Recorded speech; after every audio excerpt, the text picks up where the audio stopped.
Spine सीधी, ध्यान मुद्रा में 3 बार ओम का उच्चारण और उसके बाद प्रार्थना। ओ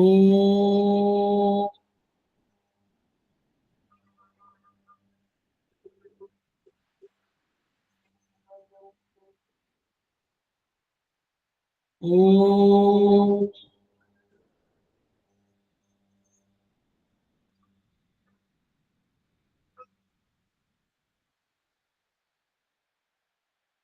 ओ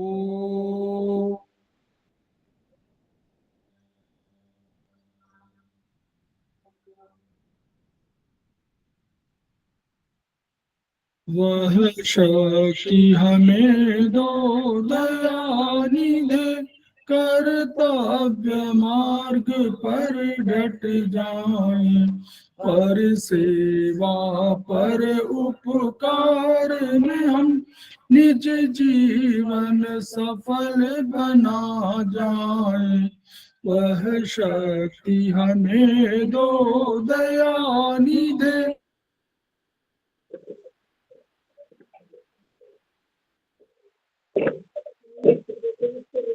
दुखी निबलों के सेवक बन संताप हरे, जो है बिछड़े भूले भटके, उनको तारे खुद तर जाए।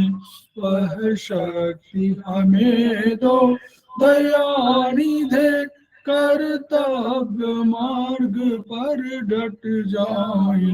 छल देश दंभ पाखंड झूठ, अन्याय से निश दिन दूर रहे, जीवन हो शुद्ध सरल अपना, शुचि प्रेम सुधारस बरसाए। वह शक्ति हमें दो दयानिधे, कर्तव्य मार्ग पर डट जाए। निज आन मान मर्यादा का प्रभु ध्यान रहे, अभिमान रहे। देव भूमि में जन्म लिया, बलिदान उसी पर जाए। वह शक्ति हमें दो दयानिधे, कर्तव्य मार्ग पर डट जाए, पर सेवा पर उपकार में हम निज जीवन सफल बना जाए।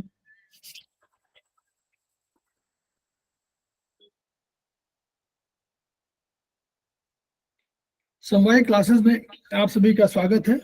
हमारे बीच में श्रीमती वर्षा श्रीवास्तव समवाय फाउंडेशन की उपाध्यक्ष उपस्थित हैं, उनका स्वागत है। हमारे बीच में उमा खानम जी उपस्थित हैं, सेमेस्टर 2 की स्टूडेंट है, उनका स्वागत है। हमारे बीच में प्रतिमा राय जी उपस्थित हैं, सेमेस्टर 1 की स्टूडेंट है, उनका स्वागत है। हमारे बीच में के तिवारी जी उपस्थित हैं, सेमेस्टर 4 के स्टूडेंट है और हमारे समवाय फाउंडेशन के प्रमोटर है, उनका स्वागत है। हमारे बीच में अमरेंद्र कुमार राय उपस्थित है, सेमेस्टर 2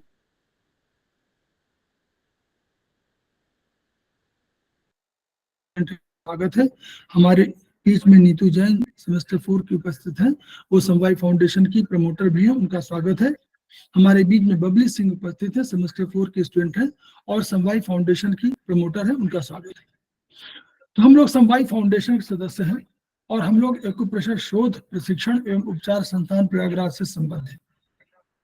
वहां के 3 मनीषियों के वे मनीषी हैं ब्रह्मलीन MP खेमका सर, दूसरे हैं आदरणीय JP अग्रवाल सर जो वर्तमान में एस्पस के अध्यक्ष हैं, और तीसरे हैं एपेक्स बॉडी के chairman Shri SS Sarraf sir. इन 3 मनुष्यों के अतिरिक्त अन्य गुरुओं से भी हमने शिक्षा ग्रहण किया है, उनके भी हम ऋणी हैं। वहां का एक मोटो है, each one reach one, each one treat one, each one teach one. उसी मोटो को, उसी उद्देश्य को आपके माध्यम से जन जन जागरण अभियान के तहत हम पूरे विश्व में हैं और हम ये चाहते हैं कि ये विधा जो कम खर्चीली है उसका लाभ केवल हमें न मिले बल्कि हमारे पड़ोसियों को और अन्य लोगों को भी इसका लाभ मिले।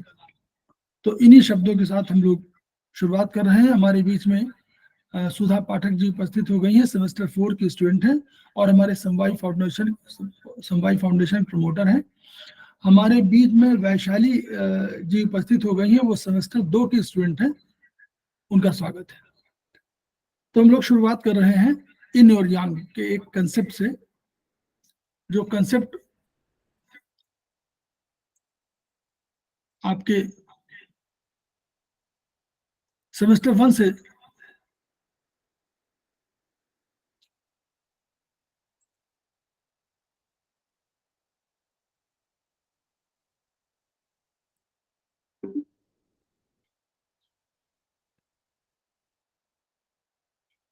हमारे बीच में रश्मि गोयल जो उपस्थित हो गए, सेमेस्टर 4 के स्टूडेंट हैं, उनका स्वागत है। तो हम लोग इन और यांग पर चर्चा कर रहे हैं। एक थोड़ा सा वो है कि हम लोग देखते हैं कि जब चीनी जो दार्शनिक थे, उन्होंने क्या सोचा। उन्होंने कहा कि ब्रह्मांड की समस्त हमारे 5 पदार्थों के आपसी संयोग का परिणाम है, 5 तत्वों के। और वो तत्व उन्होंने रखे थे काष्ठ, फिर अग्नि, फिर पृथ्वी, फिर मेटल और फिर जल। लेकिन उन्होंने ये नहीं कहा था कि कौन प्रथम है और कौन अंतिम है। उनके बीच में अंतर संबंध उन्होंने बताया। वो अंतर संबंध जनक का हो सकता था, यानी किसी ने जनक, कोई किसी ने उत्पन्न किया। वो कंट्रोलर का हो सकता था। उनके बीच में अन्य संबंध भी थे। वो दोस्तों के संबंध में थे कि आप ऑलरेडी फ्रेंड हो सकते थे, भाई बहन के संबंध हो सकते थे, मदर फादर के संबंध हो सकते थे, और पिता और सन, या बेटी और बेटी और पिता के या मदर के इस संबंध। तो इन संबंधों के बीच में उन्होंने सबकी एनर्जी निर्धारित किया, उन्होंने सबके कलर निर्धारित किया, और ये कलर उन्होंने सूर्य रश्मियों से लिए। और फिर उन्होंने कहा कि इन कलर्स को, इन ऊर्जाओं को हम लोग बैलेंस कर सकते हैं। और बैलेंस का सिद्धांत कहा, और बैलेंस का सिद्धांत का अर्थ ये था कि हम जो भी जीवन जीते हैं उसमें हमको कहीं ना कहीं बैलेंस होना चाहिए। वह जो उनका 8 डायग्नोस्टिक सिद्धांत था, उसमें उन्होंने कहा कि एक इन और यांग का सिद्धांत था। दूसरा सिद्धांत था कि हॉट एंड कोल्ड का सिद्धांत था। फिर तीसरा था ऊर्जा के कम और अधिक का सिद्धांत था। और चौथा ये था कि वो रोग जो है शरीर के बाहरी भाग में है कि शरीर के आंतरिक भाग में। इन सब सिद्धांतों के आधार पर उन्होंने पंचतत्व सिद्धांत और इस जो 8 गाइडिंग प्रिंसिपल का सिद्धांत था, और इसके अलावा एक मेरिडियन का सिद्धांत था। इन सिद्धांतों के आधार पर उन्होंने अपने चिकित्सा की एक पद्धति विकसित किया, जिसको उन्होंने ट्रेडिशनल चाइनीज मेडिसिन कहा।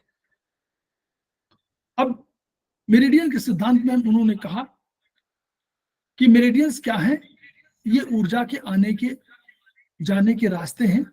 और उन्होंने उसको डिफाइन जब किया तो उन्होंने कहा कि the meridians are which the means by which man is created. दूसरा उन्होंने कहा the means by which disease occurs, यानी डिजीज बाहर से आती है। इन्हीं तत्वों के माध्यम से इनको पैथोजेनिक फोर्सेस हैं, जो जिनकी ऊर्जाएं थी वही फोर्सेस भी हैं। अगर वो ऊर्जा अधिक हो रही हैं तो वो कहीं ना कहीं आपको प्रभावित करेंगे।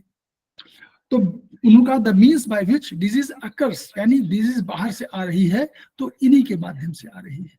फिर उन्होंने कहा the means by which man is cured, अगर कोई आदमी, कोई रोगी ठीक हो रहा है तो इन्हीं मार्ग से बीमारी को बाहर भागना पड़ेगा। और चौथा उन्होंने कहा the means by which the disease arises, यानी डिजीज शरीर के आंतरिक भाग से अगर उत्पन्न हो रही है तो वो एक सिद्धांत ये भी था। तो इन मेरिडियंस की डेफिनेशन के आधार पर उन्होंने ये सब पूरा सिद्धांत जो है, जो अभी वर्णित किया गया, उन्हीं के सिद्धांत के आधार पर उन्होंने अपनी चिकित्सा की एक पद्धति विकसित किया था। तो सबसे बड़ा महत्वपूर्ण उनका सिद्धांत आया गाइडिंग प्रिंसिपल्स का, ये वाला चाइनीज इन और यांग का और मेरिडियंस का। ये नए कंसेप्ट थे, दार्शनिक विचार के रूप में थे। तो उन्होंने उसमें जो महत्वपूर्ण है वो इन यांग सिद्धांत है, तो उसमें क्या है? इन और यांग एक दार्शनिक विचार है। उन्होंने कहा कि जो पूरी प्रकृति है, ये प्रकृति है, दो इसके दो विशेषताएं हैं। एक तो ये संपूर्ण है, यानी इसके संपूर्ण माने इसके इतर कुछ नहीं है, इसके बाहरी भाग में और कुछ नहीं है, ये जितना भी है यही है संपूर्ण, ये इतना ही संपूर्ण है और इससे इतर कुछ नहीं है। दूसरा कहा ये अविभाज्य है, इसको विभाजित नहीं कर सकते हैं। ऐसा मत सोचिए कि इसको आप टुकड़ों में बांट देंगे। तो ये दो इनकी विशेषताएं हुई कि ये तो एक तो संपूर्ण थी, इसके इतर कुछ भी नहीं है, जितनी भी है जो भी आप सोच सकते हैं वो सब प्रकृति है। उसको ताओ कहा, उन्होंने अपनी भाषा में ताओ कहा, और हम लोग उसको प्रकृति कह रहे हैं। हम आधुनिक, हम भारतीय दर्शन में हम प्रकृति कहते थे, आधुनिक हम उसको ब्रह्मांड से ब्रह्मांड कहते थे। तो ये प्रकृति या ताओ जो है ये अविभाज्य है और संपूर्ण है। दो उसकी विशेषताएं हो गई। कैसे कहा? कि उन्होंने कहा कि नहीं, ये एकत्व के दृष्टिकोण से भी अगर ये कहा जाए कि भाई एक वो प्रकृति एक ही है, ऐसा नहीं है कि उसमें दो, और उसके अगर कार्यकारी और ये कहें कि वर्किंग फोर्स के रूप में अगर कहें तो भी वो एक ही है और ये अविभाज्य है, इसको उस कार्यकारी शक्ति से अलग पृथक नहीं कर सकते। अब इस फिर इन यांग आया कहां से? अगर प्रकृति अविभाज्य है तो इन यांग आया कहां से? उनका इन यांग आया क्योंकि प्रकृति ने स्वयं अपने को दो रूपों में प्रकट किया। उन्होंने, जैसे हम लोग कहते हैं कि भाई हम लोग कंसेप्ट में बोलते हैं, हमारे दार्शनिक विचारों में, भारतीय दर्शन में आता है कि परमात्मा ने अपने को कहीं कहीं प्रकट किया अनेक रूपों में। तो वैसे ही उन्होंने कहा कि प्रकृति ने जो है उस ताओ ने क्या किया, अपने को अनेक रूपों में प्रकट किया। तो दो रूप प्रकट, तो उसको उन्होंने अपनी भाषा में कहा इन और यांग। हम लोग भी इसको कहीं अगर हम लोग अपना देखेंगे तो आगे चलकर हम लोग भी देखेंगे कि हमारे दार्शनिक विचारों में भी दो शक्तियां हैं, और दो शक्तियों को अलग से उन्होंने प्रकृति के ही कहा, परा प्रकृति अपरा प्रकृति। लेकिन हम उसको डिफाइन नहीं कर सकते, न तुलना कर रहे हैं। लेकिन ये गीता में कहीं कहा गया है, गीता में स्पष्ट रूप से कहा गया है कि प्रकृति ने के दो रूप है, और एक है परा प्रकृति, एक अपरा प्रकृति। लेकिन फिर भी हम वहां तुलना नहीं कर रहे हैं और न कुछ। लेकिन ये दार्शनिक विचार चाइनीज था, उन्होंने कहा कि दो चल शक्तियां हैं, ये कौन है? एक है हमारी इन और एक यांग है। अब इन्होंने क्या कहा, क्योंकि पोलैरिटी पूरे जीवन में आप सब जगह देते हैं, टाइम और स्पेस। अगर टाइम की टाइम कहें तो टाइम में भी आप कहेंगे दिन और रात होता है, तो वो भी इन और यांग के रूप में हो सकता है। अगर आप सर्दी गर्मी कहें तो वो भी हो सकती है ऋतुओं में। अगर आपको नारी पुरुष के बारे में कहें तो नारी पुरुष भी दो पोलैरिटी हो सकती है। और उसी तरह अगर टाइम स्पेस की बात करें, स्पेस यानी अंदर बाहर, भीतर बाहर और नीचे ऊपर, ये सब जो है स्पेस के जो पैमाने हो सकते हैं उनमें भी दो ध्रुवीय है। तो वैसे ही हम लोग इन और यांग की अवधारणा में आते हैं। लेकिन बस इन और यांग की अवधारणा में थोड़ा सा कुछ अंतर है। क्या है? कि इन और यांग जो है ये निरपेक्ष नहीं है, इसको एब्सोल्यूट किसी को नहीं कह सकते। तो एब्सोल्यूट नहीं कह सकते क्योंकि एक दूसरे पर डिपेंडेंट है। जैसे हम भी कहें कि नारी और पुरुष दोनों एक दूसरे पर निर्भर हैं, दोनों इंडिपेंडेंट नहीं है। तो वैसे ही आप इन और यांग को कह सकते हैं कि इनकी शक्तियां निरपेक्ष नहीं है बल्कि एक दूसरे के सापेक्ष है। क्यों? क्योंकि ये नहीं कह सकते कि एक दूसरे के बिना काम चल सकता है, दोनों एक साथ एग्जिस्ट करती हैं, और इनमें यांग की शक्ति भी है और यांग में इन की शक्ति भी है, यानी दोनों हैं और दोनों बदलती रहती हैं। कभी इन यांग में परिवर्तित होती है और कभी यांग इन में परिवर्तित होती है, ये इन्होंने कहा। ठीक, तो क्या कहा कि जो हम बार बार कह रहे हैं कि प्रकृति ने अपने को दो रूपों में प्रकट किया। तो जो प्रकृति की ऊर्जा थी, जो प्रकृति की ऊर्जा थी वो उन्होंने दो ऊर्जा शक्तियों के केंद्र में हो गई, एक इन हो गई और एक यांग हो गई। तो सृष्टि में जो भी कुछ आपको दिखाई दे रहा है वो चूंकि व्यक्त प्रकृति है, व्यक्त माने जिसने अपने को मैनिफेस्ट कर दिया है, तो ऐसी प्रकृति ने दो रूपों में प्रकट किया, एक इन और एक यांग। और इसीलिए जो भी कुछ संसार में उत्पन्न हुआ है वह इन्हीं दोनों के शक्तियों के कारण है। इन्हीं दोनों शक्तियों के कारण से ये उत्पन्न हुआ है। फिर अब हमने दूसरा कहा कि तो अगर कोई कहे कि हमने जन्म दिया किसी को, तो वो इन ने जन्म दिया या यांग ने जन्म दिया, दोनों। अब क्या हुआ, इनकी शक्ति जो थी वो नीचे चली गई और वो संघनित हो गई, कंडेंस हो गई। और कंडेंस होकर उसने क्या किया, कंडेंस होकर के वो चली गई और उसने धरती की रचना कर दिया, पृथ्वी की रचना कर दिया। वो संघनित हो गई, यानी ठोस रूप में हो गई और उसने संघनित हो गई, और कंडेंस फॉर्म में होकर के वो ठोस होकर के उसने धरती की रचना, पृथ्वी की रचना कर दिया। यांग की शक्ति विरल थी, तो यांग की शक्ति ऊपर की ओर चली गई और उसने स्वर्ग की रचना कर, स्वर्ग, हेवन। और हेवन और अर्थ के बीच में हमारे मनुष्य का प्रादुर्भाव हुआ। जो हमारा जीवन जो संचालित हुआ वो इन और यांग की शक्तियों के रूप में एक हेवन था, जिसके अधिष्ठाता सूर्य कह सकते हैं। उनके सूर्य थे, वो ऊपर थे, वो विरल थे, वो सूर्य थे शक्तियों का केंद्र, और एक पृथ्वी केंद्र। तो इन दोनों के बीच में हमारे मनुष्य की रचना हुई, ये इस रूप में हुआ। अब इसका मतलब क्या हुआ कि जब भी यांग की बात आप करेंगे तो यांग क्या होगा, अब सूर्य उसके प्रतीक है, सबसे बड़े यांग सूर्य। तो सूर्य अगर प्रतीक है तो सूर्य में जो जो गुण है वो यांग की गुण है। सूर्य चमकीला है, यांग से। सूर्य प्रकाशमान है, यांग है। सूर्य जो है अधिक गर्म है, यांग है। तो सूर्य ऊपर की ओर जा रहा है, यानी ऊपर की ओर गया है। तो जो ऊपर की ओर जो नॉर्मली जाता है वो हमारे यहाँ अभी हम लोग देखते हैं अपनी प्रकृति में अग्नि है।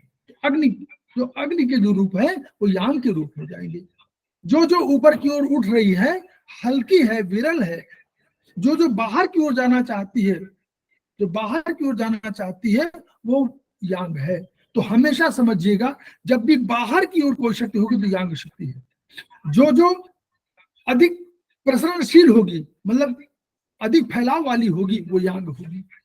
जो जो विरल होगी वो यांग होगी। जो जो कंडेंस्ड होगी वो इन होगी। जो जो नीचे की ओर जा रहा होगा वो इन होगा। कौन है, पानी। पानी नीचे की ओर जा रहा है, वो हमारा क्या है, वो इन है, इनके प्रतीक है। और जो जो कम गर्म होगा, कम चमकीला होगा, सर्द होगा कंपैरेटिवली, वो हमारा इन है।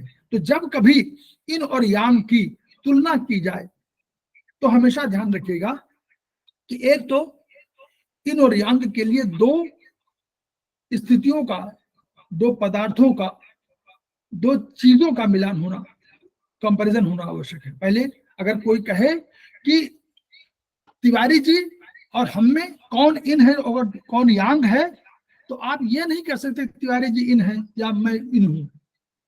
हमको कहना, आपको कहना पड़ेगा कि हमको दशा बताइए। तो यानी पहले तो दो चीजें हों कि तिवारी जी हों और कोई और अन्य व्यक्ति हो, मैं हूं या कोई हो। तो दो व्यक्ति हों, दो स्थितियां हों, इनमें तुलना करनी हो। फिर क्या होगा, फिर ये बताना पड़ेगा पैरामीटर में, कंडीशन में, कि वो कंडीशन हमारी क्या है, हम किसकी तुलना करना चाहते हैं। क्या लंबाई की तुलना करना चाहते हैं, कि चौड़ाई की तुलना करना चाहते हैं, कि गर्म और सर्दी के रूप में करना चाहते हैं। जो इस आधार पर करेंगे तो यानी हुआ दो वस्तुएं होनी चाहिए तुलना के लिए और एक कंडीशन होनी चाहिए कि ये। तो अगर हम कहें कि सूर्य और पृथ्वी की तुलना में हम दो चीजें कहें कि सूर्य गर्मी की दृष्टि से कौन है, कौन यांग है, तो हम मानेंगे कि सूर्य यांग है, पृथ्वी इन है, क्योंकि पृथ्वी छोटी है, विशाल, वो विशाल काय है, वो अधिक गर्म है। पृथ्वी उसकी तुलना में सर्द है, तो सर्द है इसलिए इन है, और वो हमने सर्दी कहा। उसी तरह विशालता के आधार पर भी कहेंगे वो यांग है, सूर्य यांग है, पृथ्वी इन है। अगर विशालता के आधार पर हम ये कहें कि चंद्रमा और पृथ्वी में कौन इन यांग है, तो हम कहेंगे चंद्रमा इन है और पृथ्वी यांग है, क्योंकि चंद्रमा आकार में छोटा है पृथ्वी से और पृथ्वी आकार में बड़ी है, तो पृथ्वी यांग है, क्योंकि हमने तुलना कहा है आकार पे। तो ऐसी इस रूप में हम लोग इन यांग को हमेशा कॉम्पैरेटिव स्टडी के रूप में हमेशा देखेंगे, नंबर एक। अब हमने पहले कहा कि स्वर्ग की जब रचना हुई तो आकाश की शक्ति सूर्य के रूप में हुई, तो इसलिए यांग हो गया। और पृथ्वी चूंकि कम गर्म थी, सर्द थी, इसलिए उसको हम लोगों ने इन कह दिया। ऐसे ही हम लोगों ने तुलना तुलना के लिए कहा, ठीक। तो वही चंद्र वो है। तो अब इन और यांग में, इनमें यांग का बीज है, यांग का कोई अंश इनमें मौजूद है और यांग में भी इनका कोई अंश जरूर मौजूद है। तो यानी इसलिए दोनों को एक दूसरे से पृथक नहीं कर सकते कि हम कहें कि ये एब्सोल्यूट इन है या ये एब्सोल्यूट यांग है। रिलेटिव है, उसमें है वो रिलेटिव, माने इनमें इनका अंश अधिक है, यांग का अंश कम है, यांग में यांग का अंश अधिक है, इनका अंश कम है, ठीक। फिर क्या हुआ, कोई दोनों, वही कहे ना कि दोनों कोई संपूर्ण नहीं है। क्यों संपूर्ण नहीं है? क्योंकि अगर इनमें यांग है तो इनका संपूर्ण है, इनमें यांग का अंश छिपा हुआ है और यांग में इनका अंश छिपा हुआ है। तो उसको जो चीनी दार्शनिकों ने, जो हम लोग पहले टेलीविजन में देखते थे, याद करिएगा पुराना टेलीविजन, यही आकृति आती थी, वही इन यांग का प्रतीक है। देखिए जो व्हाइट वाला पोर्शन है, आपको व्हाइट वाला पोर्शन में ब्लैक जो दिख रहा है वो इन अंश है, और जो ब्लैक में आपको व्हाइट दिख रहा है वो यांग का अंश है। तो ये इस रूप में इसको प्रकट किया जाए। अब देखिए, हमने अभी कहा था ना कि गर्म हो, प्रसरणशील हो, प्रकाशमान हो, अधिक बाहर निकलने वाला हो, तो क्या होगा, वो यांग होगा। और जो संकुचित हो, जो कंडेंस हो जाए, जो अपने को समेटना चाहे, जो कम गर्म हो, वो हमारा इन है। तो अब इसको तुलना उन्होंने किया कि अगर कोई पहाड़ है तो सूर्य की रश्मियां और पहाड़ पे पड़ रही हैं, तो जो सूर्य की रश्मियां देखिएगा, सूर्य की रश्मियां जहां पहाड़ के इस भाग में पड़ रही हैं तो यह भाग अधिक चमकीला है। तो यानी ये सूर्य की ये है, तो ये भाग अगर उस रूप में कहा जाए तो ये भाग जिसमें सूर्य की रश्मियां पड़ रही हैं और चमक रहा है वो यांग है। उसके पीछे का भाग जहां पर कि अंधेरा है वो भाग हमारा इन का भाग है। अब सूर्य चलता चला गया, ऊपर से उठता चला गया और सूर्य की दिशा ये हो गई। तो ये भाग जो था, जो सूर्य के सामने था, वो अब पीछे हो गया, और जो भाग सूर्य के सामने हुआ वो प्रकाशमान हो गया। तो अब वो यांग हो गया और ये इन हो गई। दूसरे भाग जो पहले यांग था वो इन हो गया। ये तो देखिए, तो यांग, अब दिन को हम लोग यांग कहेंगे क्योंकि दिन में प्रकाश अधिक रहता है, अंधेरा इनको कहेंगे। तो दिन में आपको देखिए, यांग में यांग और यांग में इन कैसे होता है। यहां पर यांग दिन है, दिन में सूर्य की किरण पड़ी तो ये भाग जो है यांग हुआ, लेकिन ये दिन यांग है तो यांग माने दिन, और दिन में यांग, यांग में यांग। और जो पीछे है वो दिन में वो भी है, दिन में अंधेरा है, तो यह यांग हुआ दिन और उसमें हुआ इन, तो यांग में इन का ये उदाहरण है। अब और समझिए, चंद्रमा की किरणें जब पड़ने लगी, चंद्रमा, हम लोग कहते हैं रात में चंद्रमा उदय होता है, तो रात को हम लोगों ने इन कह दिया। क्यों कहा? क्योंकि रात कम गर्म है, सर्दीली है, प्रकाशमान नहीं है, कम प्रकाश है, तो इसलिए हमने रात को कह दिया, शाम के बाद जब भी हुआ तो उसको कह दिया कि ये इन है। तो इन रात में चंद्रमा प्रकाशमान हुआ, चंद्रमा उदित हुआ, तो चंद्रमा का पहाड़ में जो अंश आया वो तो चमकीला हुआ, तो वो तो यांग हो गया, चमकीला होने के कारण यांग हो गया। तो जब चमकीला होने के यांग हो गया, लेकिन रात क्या है, इन है, तो इन में यांग हो गया। समझ रहे? इस बात को समझिएगा। रात जो है इन है, और रात में चंद्रमा उदित हुआ, और पहाड़ के जिस भाग में उसने सूर्य की रश्मि, अपनी चंद्रमा की रश्मियां बिखेरी, उसकी किरणें बिखेरी, वो चमकीला हो गया। तो इनमें, इन रात थी, इनमें यांग हो गया। और जो प्रकाशमान नहीं था, वो इन में इन हो गया। ये एक उदाहरण इनमें इन और इनमें यांग का है, और यांग में इनका, यांग में यांग का और यांग में इनका, दोनों का उदाहरण हुआ। ठीक,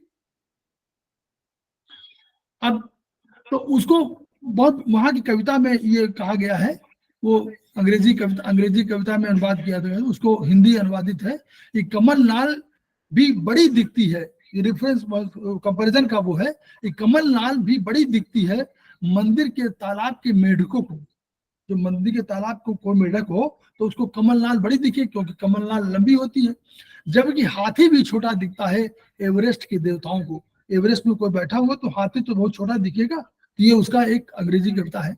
अब चूंकि इन और यांग एक ऐसी अवधारणा है जो हमेशा चलायमान है, कभी इन यांग में परिवर्तित हो तो रही, कभी यांग इन में परिवर्तित हो रहा है। इसका मतलब कि ये कुल मिलाकर के एक साइक्लिक ऑर्डर में आ जाएगा, ये एक साइकिल बन जाएगी। साइकिल क्यों बनेगी? क्योंकि इन यांग पे परिवर्तित हो रहा है। और आप इसको तुलना करें कभी तो आप लहरों से तुलना कर लीजिए, वेव से तुलना कर लीजिए। वेव ऊपर नीचे आती है तो जब वेव ऊपर उठी वो यांग मान लीजिए हुई, तो जब नीचे आई तो वही इन हो गई। तो यांग और इन, यांग और इन, यांग का इन में रूपांतरण, छोटा बच्चा है। अब वो अभी तो इन कंपैरिजन टू किसी बड़े पुरुष के आगे अगर लंबाई चौड़ाई की बात करें तो वो इन है, लेकिन यही बच्चा विकसित होगा तो अंत में यांग बन जाएगा, और यही वृद्ध जब हो जाएगा तो वही वृद्ध इन हो जाएगा, इन कंपैरिजन टू यंग। तो इसलिए वही साइक्लिक ऑर्डर है कि बचपन से लेकर के युवावस्था फिर बुढ़ापा, इन सब में पहले इन, फिर वो यांग, फिर यांग से फिर इन, ये कन्वर्जन हो रहा है। अब एक और चीज अवधारणा है, ये कभी ये मत मानिए कि कौन कारण है कौन प्रभाव। कारण माने समझ रहे हैं ना, कौन रीजन है, कारण हम उनका हेतु, हम लोगों ने आयुर्वेद में पढ़ा है हेतु सूत्र। कारण क्या है? तो कारण और कार्य माने क्या होता है? कारण का कार्य का संबंध, कॉज और इफेक्ट का जो अर्थ होता है ये है कि कॉज माने जिसकी वजह से कोई चीज हो रही हो। अगर अगर आपके आंतरिक शक्ति से, किसी इंडिविजुअल के, नारी पुरुष किसी के इंडिविजुअल से आंतरिक शक्ति से कोई चीज क्रिएट हो रही है तो वो कारण कौन हुआ? कारण हुआ वो व्यक्ति, वो नारी या पुरुष। और जो रिजल्ट हो रहा, जो काम कर रहा, वो कार्य हुआ। तो वही इफेक्ट है कि जैसे चूजे से, मतलब अंडे से चूजा हुआ, चूजे ने फिर उसके बाद फिर वो मुर्गी बनकर के फिर, तो मुर्गी और अंडे का जो रिलेशनशिप है वो नहीं उस रूप में, यानी इन यांग को कि इन ने यांग को उत्पन्न किया या यांग ने इन को उत्पन्न किया, ऐसा कोई रिलेशनशिप नहीं है। ना कोई कारण है ना कोई कार्य है। ठीक है, तो ये कॉज और इफेक्ट का कोई रिलेशनशिप इनके बीच में नहीं है। और ये केवल सिंपल ये है कि न तो किसी ने किसी को क्रिएट किया हुआ है, बल्कि दोनों अलग अलग हैं और दोनों एक दूसरे के सापेक्ष हैं। दोनों एक दूसरे के सापेक्ष मतलब निरपेक्ष नहीं है, दोनों एक दूसरे में मिले हुए हैं, दोनों एक दूसरे के धुर विरोधी नहीं है, दोनों एक दूसरे से एक सामंजस्य रखते हैं कहीं ना कहीं रूप में। तो ये भी एक इन यांग का। तो अब जो हम लोगों ने कहा कि पृथ्वी की शक्ति नीचे गई थी तो क्या हुआ, वो यानी वो अपने में खोई हुई, उसको कहना चाहिए अपने में डूबी हुई, खोई हुई नहीं, अपने में डूबी हुई, सिकुड़ी हुई। जैसे जाड़े में हम लोग क्या करते हैं, अपने को सिकोड़ लेते हैं, रजाई ओढ़ लेते हैं और हाथ पांव सिकोड़ लेते हैं। तो क्यों? ये हमारा इन की दशा कर रहा है, क्योंकि हम जाड़ा है तो जाड़ा इन है तो हम अपने को जाड़े से बचाने के लिए अपने सिकोड़ लेते हैं। तो जो सिकुड़न है ये इन की दशा बताती है। जो फैलाव है, अब गर्मी आती है तो हाथ पैर आप फैला देते हैं और अपना सोते हैं। तो ये जो गर्मी, तो गर्मी विकसित होने की बात है, प्रसरणशील, प्रसार करती है। तो वो जो प्रसार जहां जहां हो रहा है वो आपका यांग है। तो इसलिए बाहरी यांग बाहर भागना चाहता है, प्रसरणशील है, बाहर जाना चाहता तो यांग है। और इन जो है अंदर स्थित होना चाहती वो इन है। तो जो बाहर अंग आपके हुए वो यांग के अंग है। शरीर में देखिएगा शरीर में जो जो बाहर के अंग है वो यांग के अंग है। कैसे? स्किन, स्किन हमारी है, बाहर कोई रक्त वाहिनी हो सकती है, बाहर स्किन के नीचे जो टिश्यू है, मेद वगैरह जो है वो जो जस्ट उसके नीचे है। अगर कोई वेंस होंगी, आर्टरी तो नहीं, आर्टरी तो अंदर होती है, तो बाहरी जो वेंस होंगी वो होंगी, बाहरी कोई नर्व होंगी वो होंगी। तो ये जो है बाहर जो है वो हमारा यांग है। अंदर में जो है, जो अंदर स्थित हमारे ऑर्गन है वो इन ऑर्गन है। ठीक, अब तो ये बाहरी भागों में त्वचा हो गई आपकी, स्किन, स्किन के रूप में आप कल्पना करें तो स्किन हमारी हमेशा यांग के उसमें है, और जो हमारे अंदर के ऑर्गन है वो हमारे इन ऑर्गन है। ठीक, एक तो ये तर्क हो गया। तो जहां स्थिरता है, स्थिर जो कोई है, कंडेंस है, स्थिर है, स्टेबल है, वो इन है, और जो मूवमेंट कर रहा है, बाहरी जा रहा है, विरल है, विरल माने अधिक लिक्विड, मतलब in comparison to solid liquid की तरफ है, तो वो हमारा यांग है। तो बाहरी, जब हम लोग बाहरी आधार पर किया तो हम लोगों ने बाहर वाले में जो किया उसको हम लोगों ने माना कि वो यांग की शक्ति है और आंतरिक शक्ति इन की शक्ति है। अब हम लोगों ने क्या किया, बीमारी हम लोगों ने कहा इन यांग के आधार पर बीमारी क्या हुआ, ये इन और यांग का बैलेंस, यानी जो हमारा एक भौतिक पदार्थ है, भौतिक पदार्थ क्या है, इन है, वो संकुचित हो गया है ना, वो संकुचित हो गया, ठोस बन गया, वो हमारा इन है। उसने हमको ऊर्जा दिया, तो ऊर्जा कहां से, ऊर्जा जो है वो हमारी हमेशा आएगी यांग की शक्ति के रूप में। तो इन और यांग के आधार पर उन्होंने ये अवधारणा दिया कि अगर इन और यांग बैलेंस फॉर्म में है किसी भी शरीर में तो बीमारी नहीं आएगी, और अगर इम्बैलेंस फॉर्म में है तो बीमारी आ जाएगी। तो हमको क्या करना है, हमारे शरीर की क्या कार्यशैली है कि हमको इन और यांग को बैलेंस कर लेना है। अगर हम बैलेंस करने में सफल होते हैं तो हम बीमारी से निपट जाते हैं, बीमारी से अलग हो जाते हैं, मतलब स्वस्थ हो जाते हैं। और अगर हम इन यांग को बैलेंस नहीं कर पाते जीवन में तो इसका मतलब कि हमको हमेशा अस्वस्थ रहना पड़ता है। ये उनके सिद्धांत के आधार पर आया। आगे हम लोग चलें, ये तमाम आप लोग पढ़े होंगे, आगे पढ़ेंगे कि पृथ्वी सूर्य सब वही उदाहरण है कि कैसे है, अंधकार है, अंधकार इन है, प्रकाश अब दाया और बाया इन यांग बता दूं आपको, ये वाला दाया हमेशा इन कहलाता है और यांग हमेशा बाया कहलाता है। ये भी ये समझ लीजिए कि ये अवधारणा चाइनीज सिद्धांत की अवधारणा के अंतर्गत है।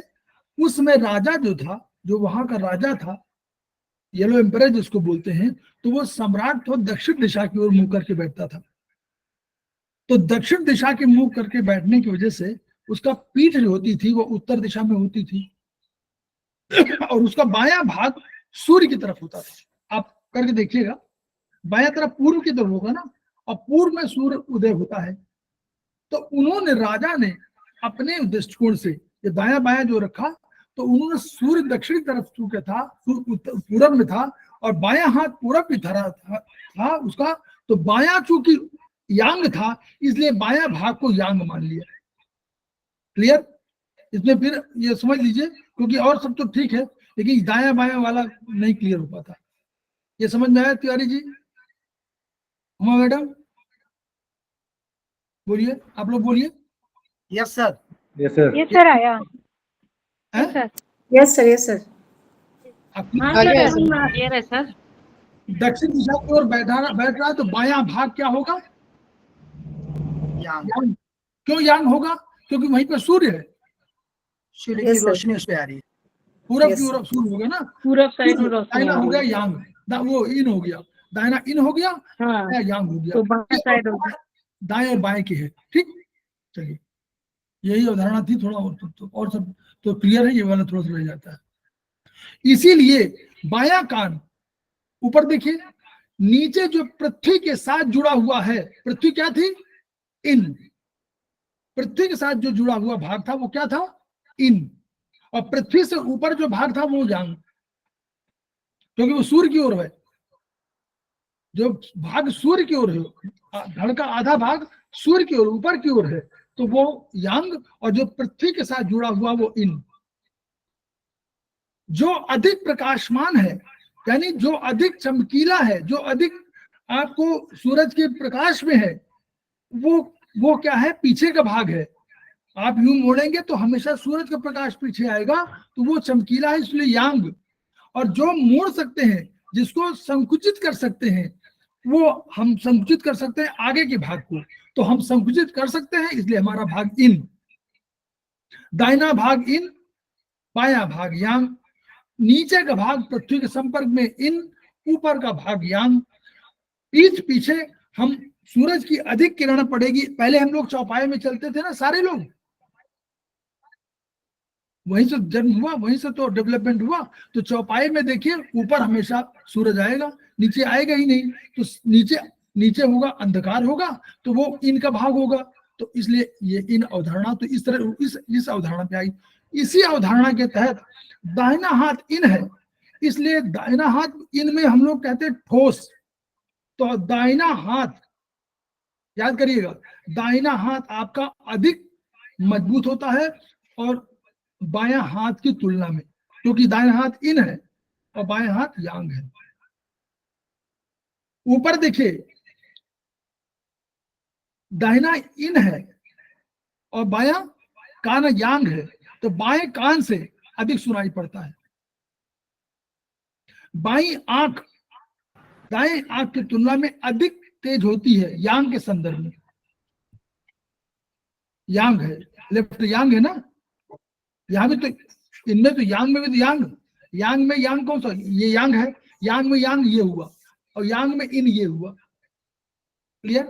तो इस अवधारणा पर बायां कान से अधिक सुनाई पड़ता है, बाएं आंख से अधिक दिखाई पड़ता है, और बायां हाथ कमजोर होता है इन कंपैरिजन टू दाएं हाथ, इन और यांग की अवधारणा। ठीक, आइए चलिए अब हम लोग शरीर में कह रहे हैं ना। अब हमने कहा कि जो रिलेशनशिप है वो एक भौतिक पदार्थ और ऊर्जा का है। एक भौतिक पदार्थ माने जो एक अंदर से कोई, जैसे पत्थर है या कोई पेड़ है, उसके अंदर कुछ व्यक्ति है तो उसके अंदर की ऊर्जा है कुछ ना, तो वो अंदर की ऊर्जा जो है वो इन की ऊर्जा है, वो इन है, वो इन पदार्थ है। और जो बाहरी प्रस्फुटित हो रही है वो यांग है। जो आप कार्य कर रहे हैं, जितना कर पा रहे हैं वो यांग है, और जो आपके अंदर पोटेंशियल है वो आपका इन भाग है। इन और माने आपका पोटेंशियल, आपकी कार्यकारिता। जैसे आप एग्जाम्पल दे रहे हैं, कोई मोटर परचेज करने जाइए, पानी की पंप, तो वहां वो कहेगा कि ये 70 फीट तक इसकी क्षमता है। ठीक, तो ये क्षमता आपने समझा, क्षमता माने पोटेंशियल। तो वो जो क्षमता आपने कहा, तो आपने कहा कि कितना है, उसने कहा 50 फीट पानी फेंक देगी। आप घर आए, आपने देखा, तो आपने देखा कि 40 फीट तक तो बहुत आराम से पानी फेंक देती है, 50 फीट तक पहुंचते पहुंचते रुक जाती है, यानी 48 तक फेंक देगी, 44 तक फेंक देगी, 48 फीट पानी नहीं फेंक पाती। तो यानी आपने ये कहा कि कार्यकारी क्षमता इसकी वास्तव में 48 फीट है। तो दो क्षमताएं हुई, एक उसके अंदर जो उन्होंने कहा, मैन्युफैक्चरर ने कहा कि 50 फीट फेंक पाती है, वो उसकी पोटेंशियल एनर्जी हुई, और उसको हम लोग कहते हैं इन। और जो उसने कार्य करके दिया वो हुए कार्यकारी क्षमता हुई, उसको हम लोगों ने कहा यांग। कहा भाई 48, तो 50 हुई इन और 48 हुआ यांग। तो जो आपके अंदर की ऊर्जा है वो कितना काम कर पाते हैं वो आपका यांग है, और जो आपके अंदर है पावर वो आपकी इन है। तो अब उसी हिसाब से देखिए, जो क्रिएशन कर रहा है वो यांग है, जो स्थिर है लेकिन पोटेंशियल वाला है वो। अगर किले में आप कल्पना करें, अगर किला एक कोई हो, तो किले में जो दुश्मन बाहर लड़ रहे हैं उस सतह पर, वो यांग है। किले कल्पना करिए, जो बाहर लड़ रहे हों दुश्मनों से, और किले के बाहर खड़े हों और तीर धनुष लेके बैठे हों या गोला बारूद लेके बैठे हों, लड़ाई लड़ रहे हों, ये यांग है। और जो अंदर बैठे हुए हों, खाना बना रहे हों, सबको देखभाल कर रहे हों, वो इन है। तो अगर इन मजबूत नहीं होगी, अगर वो खाना बनाना बंद कर दें और उन सैनिकों को खाना बनाना देना बंद कर दें, तो क्या होगा? क्या इन प्रभावित नहीं कर रहा यांग को? बोलिए। अगर अंदर से खाना बनाना बंद हो जाए और खाना बनाना बाहर वाले सैनिकों को देना बंद कर दे, तो बाहर वाले सैनिक लड़ेंगे कैसे? तो यस सर, वजह से यांग प्रभावित है। और अगर यांग क्या है, यांग जो है किले की रक्षा कर रहा है, और रक्षा करने में अगर दीवार की रक्षा नहीं कर पा रहा, दीवार टूट जाए, तो क्या इन सुरक्षित रहेगा? नहीं रहेगा। नहीं सर, ये इन और यांग एक दूसरे पर इंटरडिपेंडेंट है। अगर किला की रक्षा कर रहा है यांग, तो किले के अंदर जो भोजन बनाने का काम कर रहा है, जो व्यवस्था का काम संभाल रहा है, वो है इन, और दोनों के बीच में अंतर संबंध है, वही आपके जीवन की सुरक्षा कर रहे हैं। तो अब शरीर में देखिए, अब हम लोग चिकित्सा में आ रहे हैं धीरे धीरे, ये कंसेप्ट है, अब धीरे धीरे थोड़ा चिकित्सा में आ जाए कि शरीर में टिश्यू है, हमारे पास टिश्यू की बात, हमने सेल टिश्यू, तो एक ही बात है, सेल कई टिश्यू जो है कई सेलों का समूह है। तो सेल या टिश्यू कर क्या रहा है? ये अपने आप में इन है, वो टिश्यू है, वो एक भौतिक चीज है जो आधार है। अब यांग जो है, इस यांग क्या है, यांग इस टिश्यू को कन्वर्ट कर रहा है। यांग की शक्ति मेटाबॉलिज्म जो है, मेटाबॉलिज्म जो एक्टिविटी है वो यांग है। तो मेटाबॉलिज्म क्या करती है?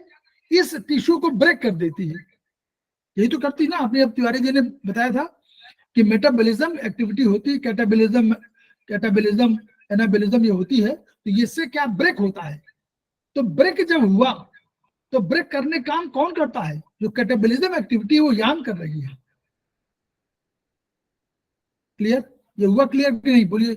यही पर हम लोग चिकित्सा में आ रहे हैं ना। क्लियर?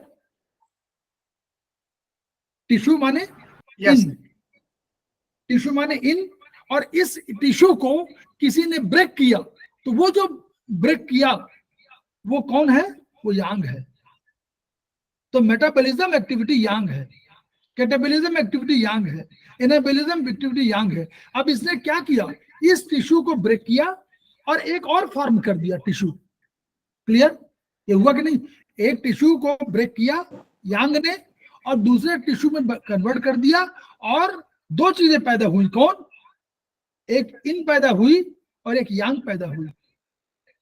कैसे? टिश्यू से ब्रेक हुआ, टिश्यू बना, तो टिश्यू बना इन, और उससे कुछ ऊर्जा भी पैदा किया। जैसे आप वहां देखिए, माइटोकॉन्ड्रिया में क्या हो रहा है? भोजन गया, भोजन माने इन गया, इन पर ऑक्सीजन मिली, एक एक्टिविटी हुई, तो ये जो ऑक्सीजन के साथ जो जुड़ा हुआ और जो एक्टिविटी हुई वो यांग की शक्ति है। उस शक्ति ने क्या किया? बनाया ऊर्जा और बनाया कार्बन डाइऑक्साइड, बनाया जल। तो ये जो बनाया जल और कार्बन डाइऑक्साइड और ऊर्जा, तो ऊर्जा क्या हो गई? ऊर्जा हो गई तो यांग, और कार्बन डाइऑक्साइड हो गई इन। क्लियर हो गया? तो यानी यांग, इन और यांग की शक्ति दोनों मिलकर के फिर बनाते हैं यांग और इन। जैसे नारी और पुरुष दोनों मिलकर के क्या बनाते हैं? फिर इन और यांग बनाते हैं। सर कार्बन डाइऑक्साइड इन कैसे हुआ, ये नहीं समझ में आया। पदार्थ है ना, पदार्थ जो भी है, गैस, गैस हाँ। वैध पदार्थ है। गैस में चाहे सॉलिड हो, चाहे लिक्विड हो, चाहे गैस हो, पदार्थ है ना। तो पदार्थ तो इन है, और पदार्थ के अंदर जो उत्पन्न, जैसे आप हैं, कौन मैडम बोल रही है? सुधा पाठक सर। हाँ सुधा मैडम, आपके पास इन भी और यांग भी है। कैसे? आप जो शरीर आपका है वो इन है, और Yes, आपके अंदर जो शक्तियां हैं, जो आप दौड़ते हैं, तो दौड़ने की जो शक्ति है वो यांग की शक्ति है। तो आप दोनों का समुदाय है, मतलब समूह है। आप इनमें भी है, आप इन भी, यांग भी है। अब कार्बन डाइऑक्साइड अपने आप में, चाहे वो विरल हो चाहे कुछ भी हो, लेकिन है तो वो कंटेंट, कोई मतलब पदार्थ। तो जो पदार्थ है उस पदार्थ के अंदर कोई ऊर्जा, जलाने की क्षमता होगी या आपको बेहोश करने की क्षमता हो, वो तो अलग पॉइंट हुआ। तो वो जो क्षमता है बेहोश करने की वो यांग है, लेकिन जो पदार्थ है कार्बन डाइऑक्साइड वो अपने आप में इन है। क्लियर? ठीक है सर, क्लियर है। जी सर। जुड़े हुए हैं, दोनों जुड़े हुए। ठीक, तो यहीं पर जो मेटाबॉलिक एक्टिविटी है वो क्या है, वो यांग है। और वो क्या बनती है फिर इन और यांग में। देखिए, पुरुष और नारी के मिलन से दोनों, एक स्त्री को मान लीजिए अगर इन माना आपने, उसको यांग माना, तो दोनों के से जो निर्माण हुआ वो यांग, और या तो इन यांग निर्माण होगा या इन निर्माण होगा। क्लियर? ठीक, अब यांग इन दोनों, मतलब उसमें भी यांग भी रहेगा, yin भी रहेगा, दोनों से रहेगा। एक शरीर में रहेगा और एक शरीर की कार्यकारी शक्ति रहेगी, दोनों रहेंगे। तो जो बाहरी वाले भाग, जो बाहरी थे, उनको हम लोगों ने कहा था कि बाहरी भागों में यांग है और आंतरिक भाग में हम लोगों ने कहा कि इन है। ठीक, अब हम लोगों ने क्या देखा कि आंतरिक भागों को भी दो भागों में बांट दिया हम लोगों ने। कैसे भागा, कैसे बांटा इनको, कि जो हमारा आंतरिक अवयव था उनमें हम लोग कहा तरह के, एक ऐसा हुआ कि जो अपने आप में कंटेंट के रूप में है, तो उसमें जो वैसे एक तो पहले था कि त्वचा मांसपेशी ये सब अपना बाहरी है, तो ये उसको मान लिया था यांग, और आंतरिक है। फिर हम लोगों ने आंतरिक को हमने दो भागों में बांटा। एक को कहा कि एक है खोखले अंग, और एक को कहा, हम लोगों ने यहाँ नारी पुरुष के बारे में नहीं कहा था कि पिता वो मदर और फादर वाला, बल्कि हम लोगों ने कहा था खोखले अंग और ठोस अंग। तो जो इन अंग थे जो कंटिन्यूअस वर्क करते थे उनको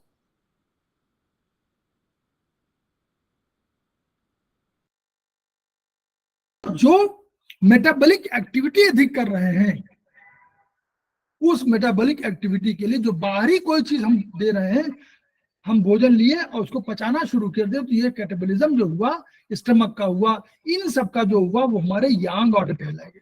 ये हम लोगों ने इस तरह उनको अलग अलग भागों में बांट दिया, खोखले अंग और सॉलिड अंग। तो सॉलिड को इन कहा और खोखले कहा यांग, और उनको यही कह दिया कि जो मेटाबॉलिज्म अधिक कर रहे हैं उनको हम लोगों ने कहा यांग है, और जो कंटेंट रख रहे हैं, लीवर है, किडनी है, ये कंटेंट रख रहे हैं तो अधिक, उनको हम लोगों ने कह दिया इन। इस तरह इन और यांग भागों का हम लोगों ने डिवीजन कर दिया। ठीक, ये वही चीजें हैं जो बता चुके हैं। अब देखिए, जो अंदर जो थी आंतरिक भाग के अंग है, जैसे आंतें, हड्डी और हमारा ब्रेन और हमारे मेरुरज्जु, मतलब वही स्पाइनल कॉर्ड, और ये जो पोषण के आधार हैं, इन्हीं से पोषण मिलता है। तो इनको पोषण के आधार हम लोगों ने कहा ना कि कंटेंट, तो कंटेंट हमारा जो भौतिक पदार्थ था जो हमारा उसी से तो पोषण मिल रहा है। हमने भी बताया था किला में जो, अगर किले में जो खाना बना रहा है, जो सुरक्षा दे रहा है, वही तो पोषण के आधार है। तो वो पोषण के आधार होने के कारण इन थे। तो यह भी आंतें, हड्डी, ये सब क्या है, ये पोषण के आधार है, न्यूट्रिशन दे रहे हैं। तो इनके आधार होने के कारण इन कह दिया गया और इनको उन्होंने बांट दिया। ये देखिए, खोखले अंग और ठोस अंग, ये इस तरह कर दिया। अब आगे थोड़ा सा 10 मिनट का और रह गया है। अब अंदर शरीर के अंदर क्या है, हम कहते हैं कि अभी जो है सुधा मैडम ने बताया था कि क्या है। ची उसको कहते हैं, की वाई को ची भी कहते हैं और की भी कह सकते हैं हम लोग। तो रक्त, अंदर रक्त है और ची है, और एक और है, हम लोग ह्यूमिडिटी की बात करते हैं तो वो भी है, ह्यूमिडिटी भी है, रक्त है, अच्छी है। तो तीनों जब तक नहीं होंगे तब तक शरीर का पोषण नहीं हो सकता। रक्त होना पड़ेगा, आपका ह्यूमिडिटी होनी पड़ेगी, ह्यूमिडिटी माने लिक्विड वाला दो उस तरह का, और उसके साथ साथ ची, जिसको हम की कहेंगे, तीनों होंगे। तो ची भी क्या है, ची यांग के रूप में है, ची यांग नहीं है। देखिए, यांग और इन, मैं भोजन को कह रहा, भोजन इन है, लेकिन इन भोजन नहीं है। इन और यांग अवधारणा है, भोजन उसके प्रतिरूप में हम मान सकते हैं। भोजन की तरह, भोजन इन की तरह है लेकिन इन नहीं है। क्योंकि इन तो बड़ा कंसेप्ट है, वो तो कोई हो ही नहीं सकता। इन और यांग दोनों प्रकृति के रूप है, तो इसलिए वहां नहीं हो सकता। बस हाँ, इन प्रकृति के, रक्त जो है इन नहीं है, रक्त इन प्रकृति का है, नेचर उसका इनका है, लेकिन इन नहीं हो सकता। इन तो अलग हो सकता, इन तो कोई हो ही नहीं सकता, ना यांग कोई हो सकता है, ची भी यांग नहीं हो सकती। ची भी यांग के प्रतिरूप में रूप में है, फंक्शनलिटी में है, लेकिन यांग तो बहुत बड़ी अवधारणा है, तो ये हमेशा मान लीजिएगा। तो देखिए इसमें लिखा हो रक्त वास्तव में इन प्रगति का है, किंतु उसका प्रभव जो उसका सर्कुलेट कर रहा है, वो सर्कुलेशन कौन कर रहा है? वो यांग है, सर्कुलेशन यांग कर रहा है। तो रक्त अगर स्थिर हो जाए और उसमें सर्कुलेशन ना हो तो बीमारी नहीं पैदा करेगा, यानी इन और यांग का इम्बैलेंस हो गया। इन तो है, यांग नहीं है। और ये अगर यांग बहुत तेजी से भागने लगे और इन कमजोर पड़ जाए तो क्या होगा? तो भी तो गड़बड़ी है। तो इसीलिए बैलेंस की बात कर रहे हैं। तो यानी उसी तरह कफ क्या है तो कंटेंट। तो कफ कंटेंट की प्रगति इन है, लेकिन वो सीक्रेशन हो रहा है, उसका निकलने की कार्रवाई है, कहीं से कोई श्रवण हो रहा है, सीक्रेशन हो रहा है। वो सीक्रेशन काम जो है वो ची का काम है, वो काम ची का है, यानी वो काम यांग की प्रगति का है, वो ची करती है। यूरिन और हमारा स्वेट दोनों क्या है? वो तो इन है, कंटेंट है, वो तो इन है, लेकिन वो जो बनने की प्रक्रिया है, किडनी के द्वारा छानने की जो प्रक्रिया है, ये जो बनने की प्रक्रिया, स्वेटिंग का जो निकलने की प्रक्रिया है, जो सीक्रेशन की प्रक्रिया है, वो कौन है? वो यांग है, यानी वो ची प्रगति के है। इस तरह समझना है इसको।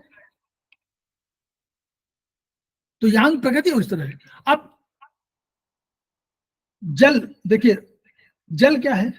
जल भी तो इन है, कंटेंट है, तो जल भी है, रक्त भी, सब इन है, भोजन भी सब इन है।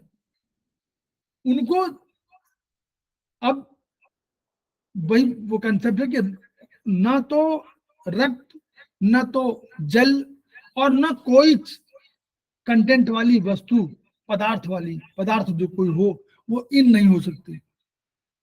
इन और यांग सार्वभौमिक सिद्धांत है। एक प्रकृति के, अविभाज्य प्रकृति के दो रूप है, उनकी तुलना किसी से नहीं कर सकते, क्योंकि उन्होंने तो सबको उत्पन्न किया है, उनके द्वारा ही, इन और यांग के द्वारा ही उत्पन्न किए गए हैं, और बाद में उन्होंने अपना डेवलपमेंट किया। जैसे कोई चीज प्रकट करते हैं, जैसे नारी पुरुष किसी बच्चे को उत्पन्न करे, तो बच्चा भी अल्टीमेटली तो बनेगा वही, लेकिन वो नहीं कह सकते ना कि वो पिता और माता है, वो पिता और माता के समतुल्य नहीं हो सकता। उससे प्रकट उत्पन्न हुए हैं, फिर बाद में वो डेवलप हुए हैं। तो वैसे ही ये कंसेप्ट है कि इन और यांग से ची भी प्रकट हुए हैं, रक्त प्रकट हुए हैं, इन प्रकट हुए हैं, इनकी प्रकृति हुई है, रक्त है, पेशाब है, पसीना, जो भी कह लीजिए, जो भी कंटेंट वाली है वो वस्तु प्रकट हुई है, लेकिन वो इन नहीं है, इन रूप है, इनकी प्रकृति के रूप में है। यांग की प्रकृति के रूप में जो मेटाबॉलिज्म, सारी एक्टिविटी यांग की प्रकृति है, यांग नहीं है। बस ये हमेशा ध्यान रखिएगा। अब हम लोग कह रहे थे कि एक दूसरे जुड़ाव है। अगर मान लीजिए रक्त, हम कहते हैं रक्त हमारा इन है, और रक्त का जो सर्कुलेशन है वो हमारा यांग है, और हम लोगों ने का एक और चीज कही कि ह्यूमिडिटी होनी चाहिए। तो तीनों चीजें उसी तरह है जिस तरह संसार में एक हमारा वातावरण है, और एक हमारा थल है, और एक हमारा जल है। एक सागर है, एक थल है, और एक वातावरण हमारे बाहरी प्रकृति में।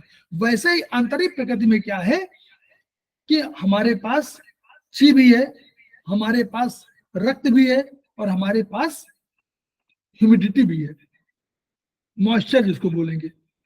तो तीनों जब तक नहीं होंगे, जैसे यहाँ थल और सागर और वातावरण न हो, तब तक संसार का अस्तित्व नहीं हो सकता, ब्रह्मांड नहीं अस्तित्व हो सकता। वैसे ही उसकी प्रगति है कि जब तक शरीर में ची नहीं होगी, मतलब की नहीं होगी, जब तक शरीर में इन नहीं होगा, मतलब रक्त नहीं होगा, और जब तक मॉइस्चर नहीं होगा, तब तक आपका शरीर डेवलप नहीं कर सकता, और वो नष्ट हो जाएगा। अगर रक्त है और ची नहीं है, तो मूवमेंट नहीं करेगा। तो अब हम लोग पढ़ते हैं कि अगर रक्त का स्टेसिस कहलाता है, ब्लड स्टेसिस, तो मूवमेंट चाहिए। अगर मूवमेंट कमजोर हो गया तो स्टेसिस हो जाएगी। अगर मॉइस्चर क्या करती है, बैलेंस करती है। मॉइस्चर रक्त को और ची को बैलेंस करती है। तो अगर मॉइस्चर नहीं होगी तो रक्त सूख जाएगा। तो अगर रक्त सूख जाएगा तो मूवमेंट किसको दे पा, आधार ही नहीं रहेगा, भौतिक आधार नहीं रहेगा, तो ची कर क्या पाएगी, ची खुद ही भाग जाएगी, क्योंकि उसके लिए आधार चाहिए ना। कोई आधार होगा, रक्त होगा, तभी तो मूवमेंट के लिए उसको यांग मतलब ची प्रगति जो है करेगी। तो प्रगति मूवमेंट तभी कर पाएगी जब रक्त होगा, यानी रक्त होगा, उसको मॉइस्चर होगा। मॉइस्चर नहीं होगा तो वो भी गर्म हो जाएगी। मॉइस्चर न होने पर रक्त भी गर्म होगा, ची भी गर्म होगी, छितरा जाएगी, बाहर निकल जाएगी, तो वो रुक नहीं पाएगी। तो इसलिए हमेशा यह ध्यान रखें कि शरीर के अंदर तीनों चीजें हैं, कोई भी आधार, ठीक है। तो देखिए ये लिखा हुआ है इसमें, ची को अलग नहीं कर सकते क्योंकि एक दूसरे से संपर्क है। अगर दोनों अलग कर दी जाए, इन और यांग दोनों अलग कर दें, माने रक्त को और ची को अलग कर दीजिए, तो क्या होगा, अगर रक्त तो होगा लेकिन गति देने के लिए ची नहीं होगी, यानी की नहीं होगी, ऊर्जा नहीं होगी। और अगर रक्त ही नहीं होगा तो यांग किसको मूवमेंट देगा, ची किसको मूवमेंट देगी। तो मॉइस्चर दोनों के बीच में बैलेंस स्थापित करता है, इसलिए मॉइस्चर का होना भी जरूरी है, क्योंकि मॉइस्चर न होने पर रक्त गर्म हो जाएगा, ची गर्म होकर छितरा जाएगी। जैसे विरल हो जाएगी ना ची माने ऊर्जा है ना, तो विरल हो जाएगी, वो छितरा जाए, गर्म हो जाएगी, बाहर उड़ जाएगी, खत्म हो जाएगी। तो इसलिए जीवन के लिए ची होना जरूरी है, रक्त होना जरूरी, शरीर के लिए ची होना जरूरी है, रक्त होना जरूरी है, और मॉइस्चर का होना, ह्यूमिडिटी जिसको बोलते हैं, इन तीनों का होना जरूरी है। This is the basic fundamental of yin और यांग थ्योरी। इस थ्योरी को आप लोग आत्मसात कर लीजिए, कंसेप्ट समझ लीजिए, इसी के आगे सारी थ्योरी है। तो इसलिए मैंने उसको ये बताना जरूरी था कि ये पहला सेमेस्टर खत्म कर रहे हैं हम लोग, लेकिन ये वाला पॉइंट जो था हम लोग इसको रोके हुए थे, तो हमने आज कहा कि इसको खत्म कर दे, तो हम लोग का पहला सेमेस्टर तब पूर्णतः है समाप्त हो जाएगा।